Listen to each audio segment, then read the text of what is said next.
Welcome back to the Believe in FCS Football podcast, your go-to source for FCS football news and analysis from the voices of two former FCS football players recently removed, also former roommates and teammates at the University of Rhode Island.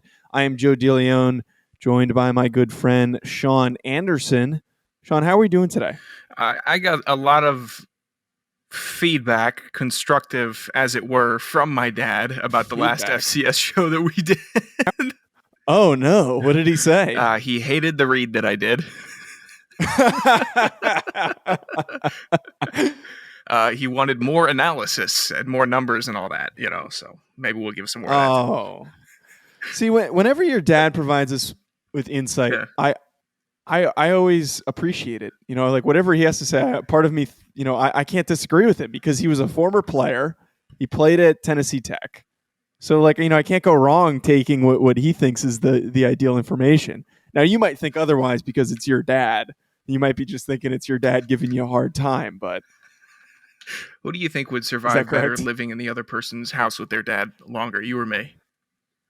So we'd swap houses and dads? Yeah. I think I would last longer. I think you would too.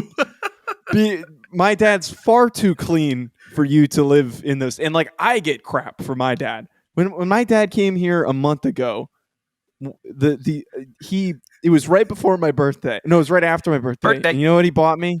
He bought me a vacuum so I can properly clean my apartment. My apartment's not really it's not clean, but it's not dirty. Didn't need a vacuum, but that was purchased for me. Have not used the vacuum yet. What? I have lied that I have used the vacuum. What, are you going to sell it or something? Is it still in the box? No, I took it out. I had to take it out of the box. My dad made me take it out of the box and set it up. But I am yet to actually use the thing, as you can expect. Oh, boy. But no, I would definitely last longer in Yeah, I heard some DeLeone family policies about even just maneuvering through the house, and that's something that I would not do. That hasn't been implemented since back in the high school days. The slipper, for the listeners at home that are wondering, my dad would require slippers in various parts of the house. So if you were on a rug, you couldn't wear a slipper. If you were on hardwood, you had to wear the slipper. So just strange rules. Couldn't wear shoes in the house. That was the other thing. Once we moved into two different houses, that went away, though, thankfully. It's terrifying. Well, Sean, I know. Something that now I know what I will not put my kids through. Thanks, Dad. Today's episode, though, we decided we're going to have some fun today. And I think as we're getting super close to the start of the FCS season, it's right around the corner. Guys are going to be reporting for training camp, I think, within the next week or so. Some guys are going to be starting. Some teams are going to be starting soon. So that means we're in the final home stretch here. We didn't necessarily go position by position preview. And I honestly, Sean, I think the way that we did it this offseason was a little bit better. It was a little bit more laxed. I think that the way that we were able to cover stuff was a little bit better. We had less time because of when the playoff and the championship was. But I think covering just specific topics, I think it was a little bit more entertaining. Do you agree? I think it's because we're trying to reach such a broad audience. It's weird because you want to give everybody the information on all the who's going to be the top players at what position, but then you're also kind of have a national narrative that you're trying to talk about. So it's a weird bubble that we've been standing on, and I don't know if it's popped or if it's inflating more. I think it's inflating. I think that now that things are starting to go back to normal, we're starting to hit everything full swing, and we're ready to get rocking for this FCS season. But as I said, today's episode, we will be talking about our Walter Payton Award finalists and winners, our favorites that we think can win the award this upcoming season. We're going to be pitching 7 guys that we have on this list, some very talented players from a wide array of offensive positions, so we will get to that. Before we do, though, Sean, do you mind sharing with our listeners a read from Bet Online? I do. Our good friends at Bet Online, instead of having me make up some cockamamie prop bet, like how many times the van that I'm driving would break down in this past week and setting an over-under on that, why don't I just give you some real prop bets here, Joe? It's what BetOnline is set for the 2021 NFL MVP. From 5 to 1, we have Aaron Rodgers at plus 1,600, Matthew Stafford plus 1,400, Tom Brady plus 1,400 as well. Josh Allen in second at a plus 900, which is tasty for your boy, and Patrick Mahomes at plus 350. Now you're thinking, what do I do with this? All this information. That means Patrick Mahomes is most favored to be 2021 NFL MVP. Well, if you think so too, and that's still a pretty nice little line for you at plus 350, you can head over to betonline.ag today. And with that, you can place your bet. You can sit and you can watch the season thinking, oh yeah, he just threw 3 touchdowns, 400 yards. That's an MVP performance. Oh, he just lost. He threw a pick and only like 250 yards. I don't know. Here comes Brady. And then, here he comes. Week 17, it's obviously going to be Patrick Mahomes.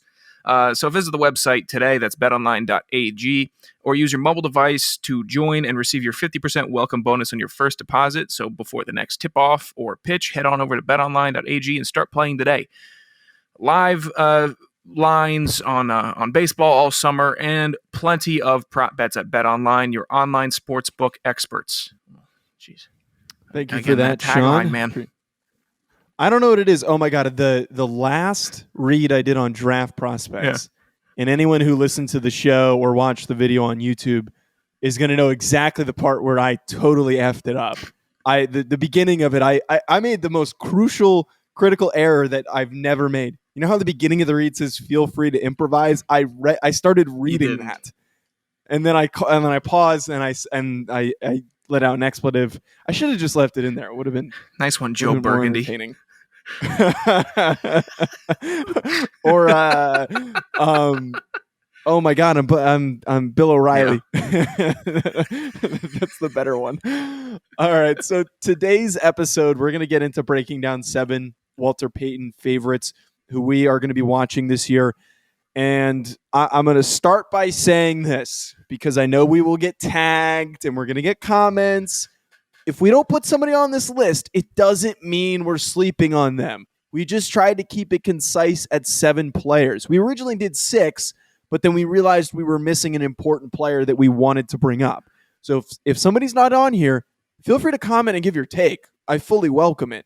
But we're not bashing that guy. We're not thinking negatively on that guy. We're just simply picking guys that are off the top of our heads, not necessarily anybody significantly over somebody else.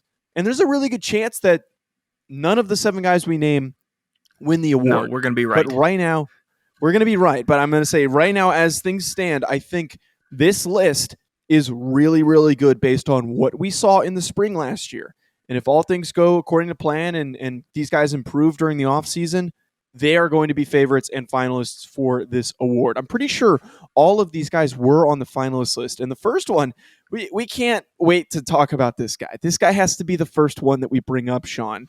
And I'll let you lead him in because you're a pretty big fan of his. I believe we were talking about him last week as well. That is Southeastern Louisiana quarterback Cole Kelley. You look at him, he's a superhero, 6'7", 260 pounds, and he won the Walter Payton Award in the spring.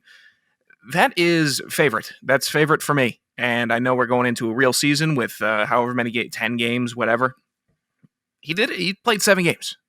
That's a pretty good indication of what the next 3 games of this past season would look like, given that he threw for 380 yards per game in 7 last year, 2,662 yards, 18 touchdowns, 4 interceptions, and that's through 7 games. So yeah, if you want to do that math at home, that's 380 passing yards per game. That's like Bailey Zappi numbers. I'm not kidding with you. This is a dude that's going to sling it down the field with a team full of just Southeastern Louisiana, always quick. Every single player on their team, quick. I don't know how they do it. I don't know how they only recruit players with what's the little diagram, Joe, that looks like a kind of like a star, but you fill it in with different traits and it has a different shape. Oh, that crap. graph I know what you're talking it about. Highlights strengths, weaknesses, all that. It's like a player profile graph. Yes. I know exactly what you're talking about, but we're definitely mischaracterizing. This is correct, and it's an audio medium, so why would I even try to describe it? But if we were in that circle, well, this is going to be one of our first video episodes, so the people viewing on video will know. Okay, yeah. So with that, hand gestures, we got a big circle, and then within the circle are a whole bunch of different little categories. One category for Southeastern Louisiana as a team, if it's quickness, it's all the way to the top at the brink of the circle. Other stuff, we average it out. But Cole Kelley is going to make great plays all year. He's going to move the ball down the field all year because he's got a quick team, he's got a well-coached team, and the team is going to win more games than lose games. And he's probably going to be the best player on the field in the majority of every single game that he plays in. So that is enough qualifications for me to have him as this upcoming Walter Payton Award winner favorite. And how Cole Kelley was not starting when he first transferred from Arkansas to Southeastern Louisiana, I think is crazy to me. They were doing that whole splitting time thing, and we went through something similar with Juwan Lawson and Tyler Harris, and both those guys are great guys, but we all kind of knew at one point that Juwan was our best chance to win, and by the time that he got on the field and started getting more reps, it was pretty clear that this guy had some NFL talent. He goes to the NFLPA Bowl. I believe he's playing in the Arena League right now. So with the team that Marshawn started. So this is a circumstance here with Cole Kelley. Now that he takes the reins, he wins last year's Walter Payton Award justifiably because of his stupid, gaudy stat total. I think that Southeastern Louisiana, as we talked on last show, is a bit of a sleeper favorite to maybe contend for the national championship. Defensively, they're not the best team. They do have some talented defensive players, and they just need to live up to that potential. It's tough being consistent during that COVID year. I think now is the perfect time for them to bounce back, and Cole Kelley is going to be in such prime position to be a repeat favorite. Maybe he could be one of the few. I don't know enough about the history of the award, I'll admit, to know if somebody's done it twice. But maybe he can do it based on the circumstance. It'd be great. And then winning it twice in 1 year. Yeah, basically twice in 1 year. That would be historic. I'm gonna look that up after the show, and I might tweet that out if anybody else has done it before, because that's definitely intriguing me. Sean, speaking of an intriguing player, somebody that we have been so drawn to, and this guy has also been discussed as a potential transfer up to a different level of football, potentially maybe to the FBS. And right now things look like they're completely fine, and he is going to be returning. I'm referring to Jequez Ezzard, the wide receiver from Sam Houston State, also a punt returner, just an overall athletic, dynamic offensive weapon, I think is the best way to characterize him. Not a lot of receptions last year, only 38, but the 861 yards and 9 touchdowns shows his big play explosiveness ability.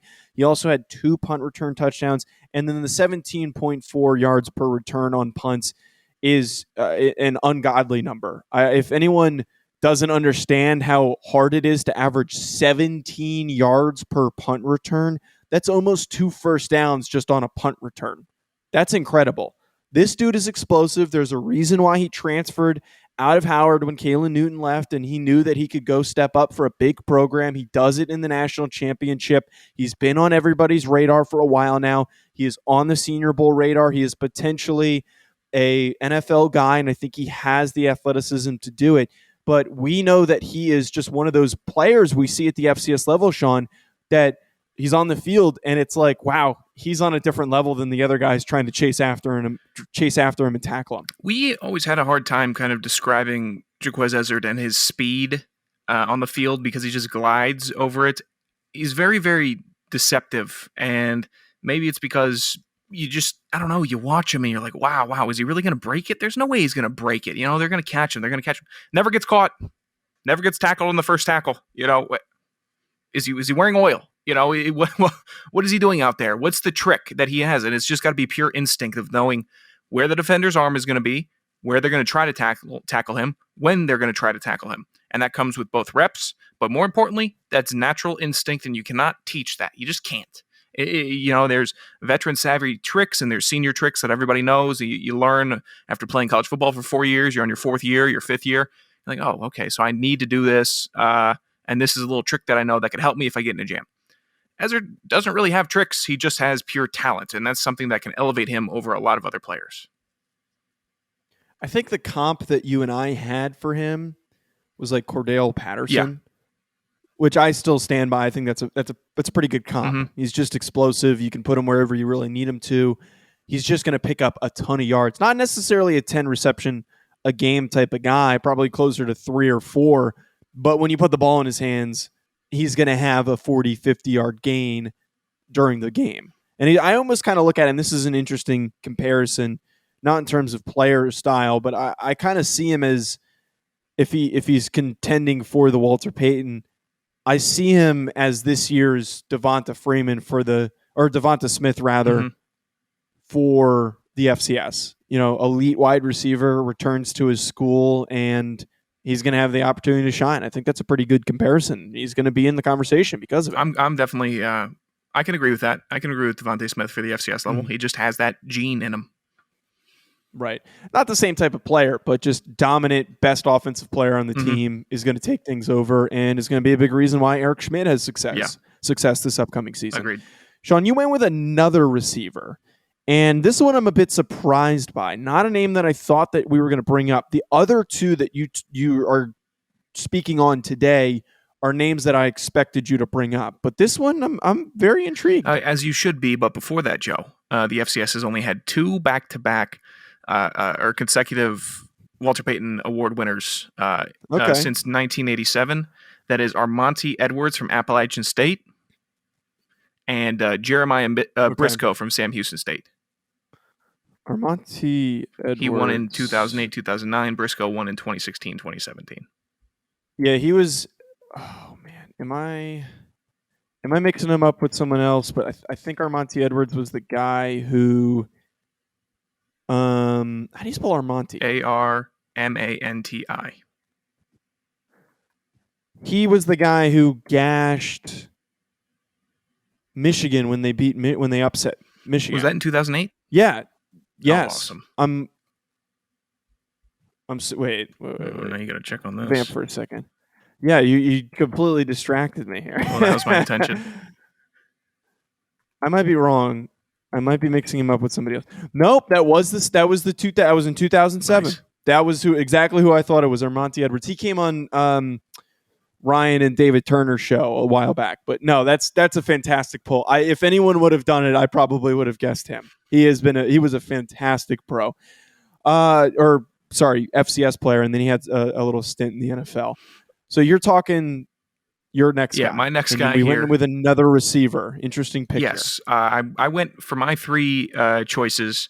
I had a quarterback, a wide receiver, and a running back. And my wide receiver, established, is what I would call him, and young and established. And that's Tyler Hudson, Central Arkansas wide receiver. Now, you've heard him. You've seen him. Highlights have been all over SportsCenter. He's 6'2", 195. He had 845 receiving yards last year, 7 touchdowns. The dude is just electric. He has that Ezzard electric. When he gets the ball, he's very much like Ezzard, where he's going to slip away from you, he's going to burn you, but Hudson can also go up and get it. And he can just moss people, and that's a valuable trait, especially if you're looking at somebody who could be going on to the next level, being 6'2", and I'm not comparing because comparisons leave a joy. Ezzard's 5'9", they have different skill sets, but you're looking at the next level. There's tall cornerbacks in the NFL. There's tall cornerbacks, and he's had to compete against probably the best cornerback in the FCS last year in buddy from UCA. Joe, I'm blanking on his name. Come on now, got drafted by the Chargers. Come on now. The Rochelle. Rams, you mean?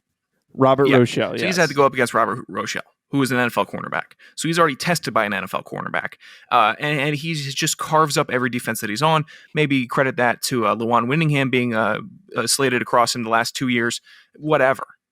He's a star. He is an absolute stud. He's going to go for 1,000 yards. He's going to go for 10-plus touchdowns. He's going to be the best wide receiver in the FCS next year.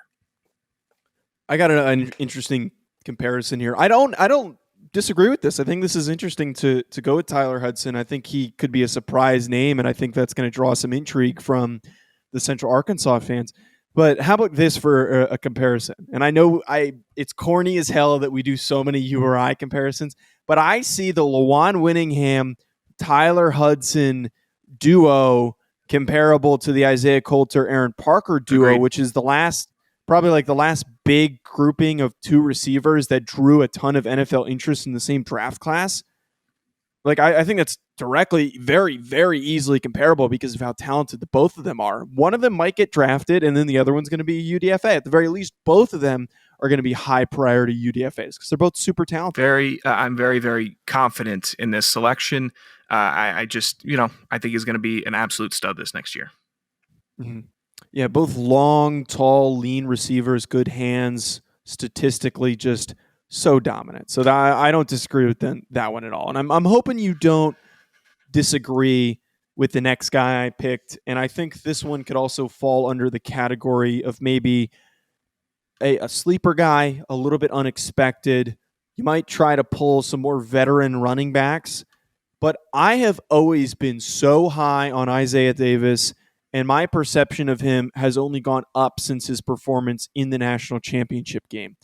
Oladokin is going to be stepping in for South Dakota State as their starting quarterback, most likely. It is not going to be an immediate transition from Gronowski. And as we've seen, the Jackrabbits love to run the football. I know Pierce Strunk Jr. is there, but I don't see a reason why Isaiah Davis doesn't take over more of a role. He didn't get a ton of touches last year, not a ton of carries, but he took advantage of those carries. 818 yards, 10 touchdowns, and because he had so few carries, I think I don't have his full stats pulled up, but from what I wrote down, 8.5 yards per attempt. I think he had less than 100 carries last year. For him to put up those totals as a freshman is just stupid. This dude is electric. He's big. He's quick. He's powerful. The epitome of the way that this guy plays comes down to what we saw on that 80-yard touchdown run in the national championship game, and he's going to continue to have those next year. South Dakota State's going to lean on him. This dude is going to be a 1,000-yard back. I would be shocked if he doesn't almost double his statistics next year based on how much he was on the field and how few carries he got, essentially, because the season was shorter and Pierre Strong was essentially the lead back. All right, Joe. So I know you've been dying for me to watch this. I've seen this play before, but I'll rewatch it live here on the show. I've got it cooked up. 6 minutes left in the fourth. They're on the 15. South Dakota State is. All right, let's hit play here. All right. Calling out the reads. Takes a snap. All right, here goes Davis left side, up the middle. Okay, there's one broken tackle, 2, 3. All right, across the 40, across the 50, 4 broken tackles, 5. And Joe, you wanted to make a big note that he did not have any gloves on during this play, which he didn't. Well, it was raining. It was raining. Yeah, that's a hell of a play. And I think he's capable of making those all over the place next year. I just think he is. He kind of runs like Trey Lance. It's odd. That's an interesting. They have very similar running styles. I guess that's aggressive, angry, powering. Yeah. No, I see a little Derrick Henry in the way that he powers through people. Yeah, I'm cool with Davis. But Joe, unfortunately, my running back. I know he stood you up for an interview. I know he did. But this is my guy. That completely derailed. That I have to say, that completely derailed my attempts at doing interviews during the off season. It knocked the wind out of me so bad. I was just like, you know what? We'll punt. Go ahead, continue. I know this is not your guy. This is my guy, though. Sacred Heart, Julius Chestnut led the spring in rushing. He's starting to really accrue some notoriety from the FCS. I know they. I think the FCS actually tweeted out a little highlight reel from him last year. I don't know if I've seen an FCS running back as good as Julius Chestnut since we've been covering. I just don't know if I have.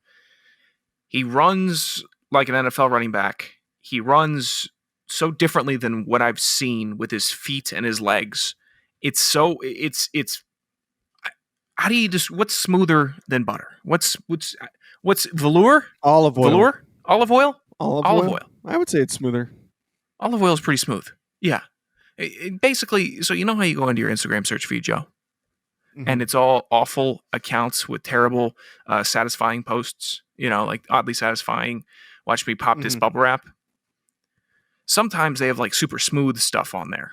And when I see that, I think of Julius Chestnut and how he runs the ball. I think about how he just works through defenses on inside zone, how he gets the corner on outside zone or pitches. It's just insane. And I'm not trying to gas it up or be a mega fan 99, but I kind of am. I'm just all in, man. I don't know if I've been this all in. He'll transform a team. I think he'll transform the Sacred Heart team. He has, and he will transform a team at the next level. He will be the leading rusher this next year. He might lead the FCS in touchdowns. I don't know. The VMI and the Citadel always pull out some running back that goes for 30 touchdowns. And they're all 2-yard touchdowns. Or Towson will have a guy that goes for 17 touchdowns. Who knows? The touchdowns is fine, but being able college football is so hard because you need a quarterback. You just do.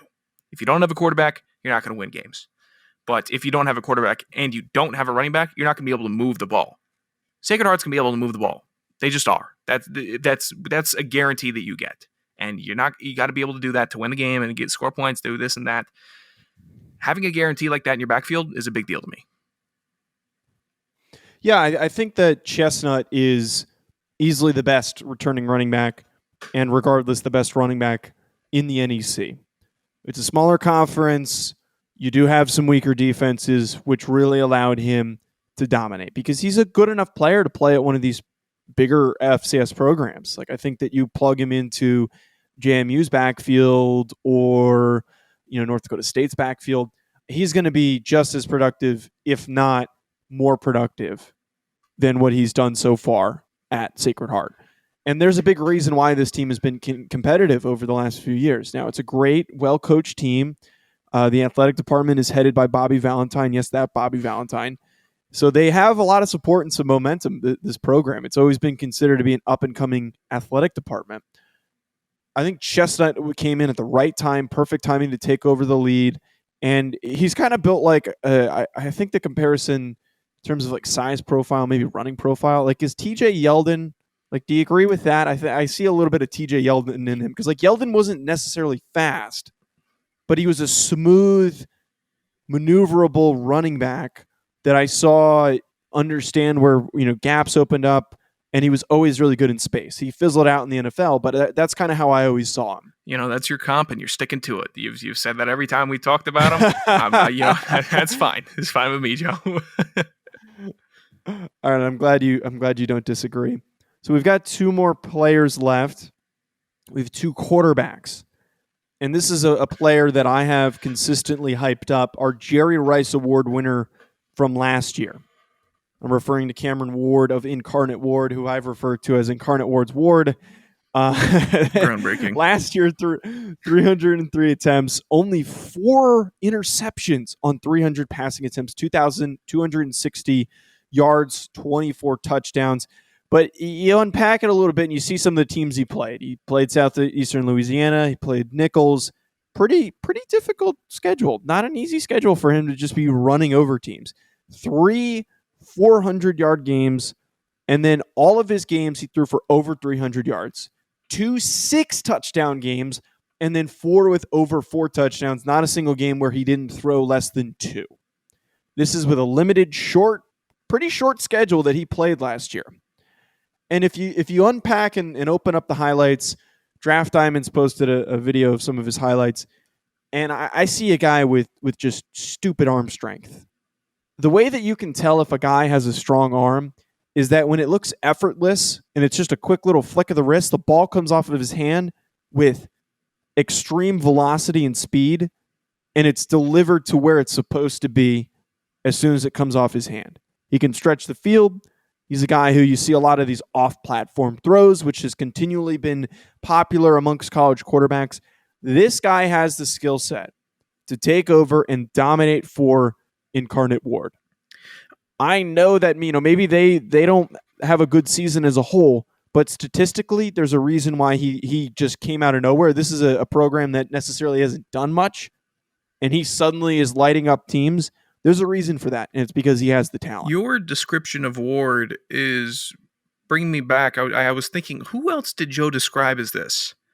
And I'm like, okay, I remember we did the quarterback show, and who did he say? We watched the film, and like, oh, I kind of agree. I think it was Jason Brown you described very similarly when it came to the... And Ryan was high on Jason Brown, who put me on to Jason Brown, and he's also very high on Cameron Ward. That's interesting to me. It's not necessarily a rabbit hole, but it's I guess a trend. I don't know. You might be onto something, Joe. You really might be. No, I definitely think I am. we see this happen sometimes, though. The progression from Jerry Rice to eventually Walter Payton, there's been a history of it. There's been guys that have done it. So I don't see a reason why it doesn't happen. You know, you've sold me. Hard to do. You've sold me. Good. Sean, the last guy I just want to quickly hit on here. Somebody who I think if we glazed over it and we didn't mention him, it would be a complete mismanagement of this show. Eric Barriere, Eastern Washington quarterback, the alma mater of the Colin Cowherd, has been, since he stepped on the field as a starter for multiple seasons, not just one season, has been one of the most elite quarterbacks at the FCS level. And Eastern Washington hasn't necessarily always been up to his level of talent. And I think he has consistently elevated that offense. If we take a look at his 2020 stats, he had 2,439 yards, 19 touchdowns, 360 total yards per game. And that's rushing and passing. Multiple fat stats last year from Eric Barriere. And the Walter Payton Award is always going to be a statistically based award. And also, if you are productive and help your team win is always a big thing. And I see Barriere competing for his team, being very, very productive, putting up some gaudy numbers, and he's going to continue to do it. And this final year, what is likely going to be his last year at Eastern Washington. Now, Mr. Joe DeLeone, I am happy that you have brought up Mr. Barriere. I was feeling that your show was getting close to being mismanaged, and I wouldn't have to come down there now, would I?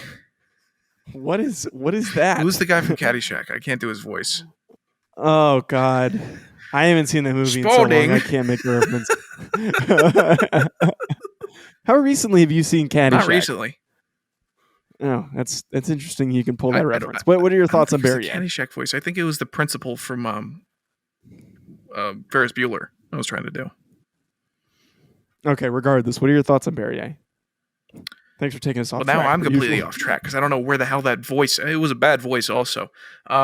It's due diligence having Barriere on there because I believe he stepped up filling in an injury when we first started doing the show, correct? It was like episode 2 of this show when the season was happening. He took over and Eastern Washington was making a playoff push. And the previous quarterback, I think, tore his ACL, and Barriere had to step up, and he started. I think he started carrying a little bit. Was it Eastern Washington or Youngstown State? Regardless, Barriere. I mean, he does it all. I think you might be right. I think Barriere on rollouts is as dangerous of a player on a play that there is in the FCS. If you roll him out to the right or to the left, he's going to throw for a touchdown, or he's going to run for 6 yards, or he's going to run for 60. It's too dangerous. Like Eastern Washington, I know you can't just run rollout plays every single play, but if you're in the red zone and you're looking at Eastern Washington and you don't have a cornerback or a fast enough outside linebacker to watch and track him for that rollout, you're going to get carved up and he's going to score touchdowns. It's what he does. He sits in the pocket, he maneuvers, he throws dimes down the field, gets in the red zone, runs a rollout, scores a touchdown. It's a method that they've run with Barriere since he's been on the field, and nobody could stop it. It's like Villanova getting around the corner in the red zone. It's just what they do. They get around the tackle and the tight end, they score touchdowns. Little things like that in the FCS that nobody can seemingly stop. I don't know. If I'm coaching against him, I'm saying watch the rollout every single time. But I'm sure they are. And they can't stop him. Well, one thing I think that's always been consistent with the FCS is that if you have a guy who's just significantly more athletic than all the defenders that you're going against, and I know it's such a simple take, you're going to dominate. If you have a really good athlete at quarterback, i.e. Trey Lance, you are going to be unstoppable. It's hard to stop because the recruiting in FCS is limited. That is not a hot take. It's very limited. A lot of times you're taking guys with smaller physical profiles, less athletic than these FBS guys. So if you have a dominant athlete that might belong on an FBS roster, he is going to dominate. I think Barriere is a great example of that. I think you're right. And, I was thinking about just limiting the list to 6, but you said let's push it to 7. I said, okay, you know what? That's fine. Because there's no harm in adding one more person. until you listeners start saying, why didn't you add him or him? No, this was our 7. I remember last year somebody got pissed at us when we didn't put him on the quarterback show list. Oh God. We were going off NFL prospects. I forget.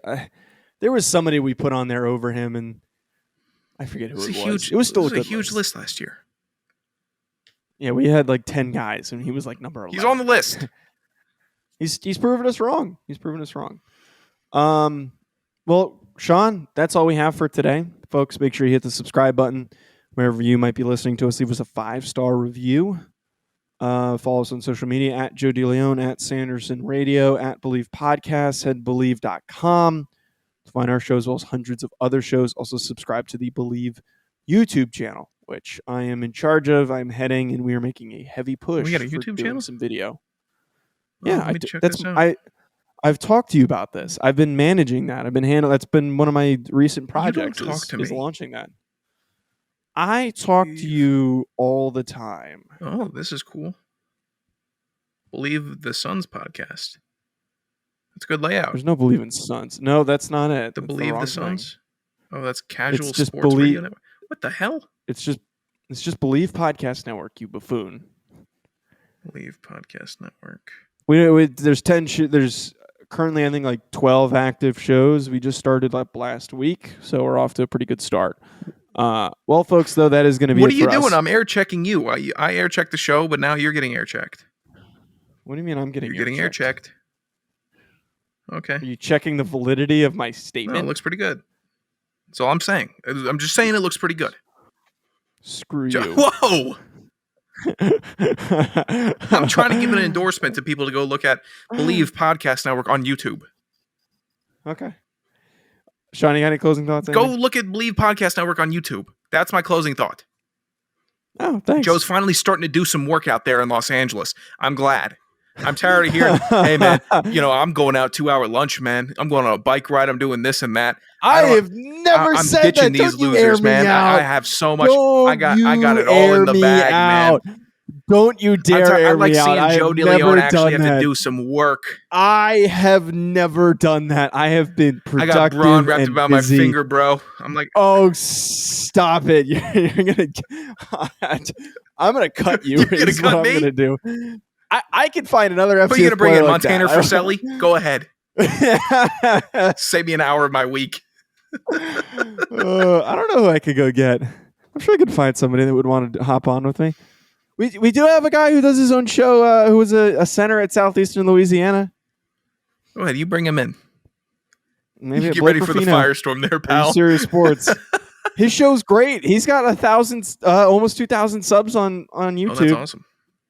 Yeah, he's a big deal. All right, thanks for tuning in, folks, and dealing with Sean's lies and heresy.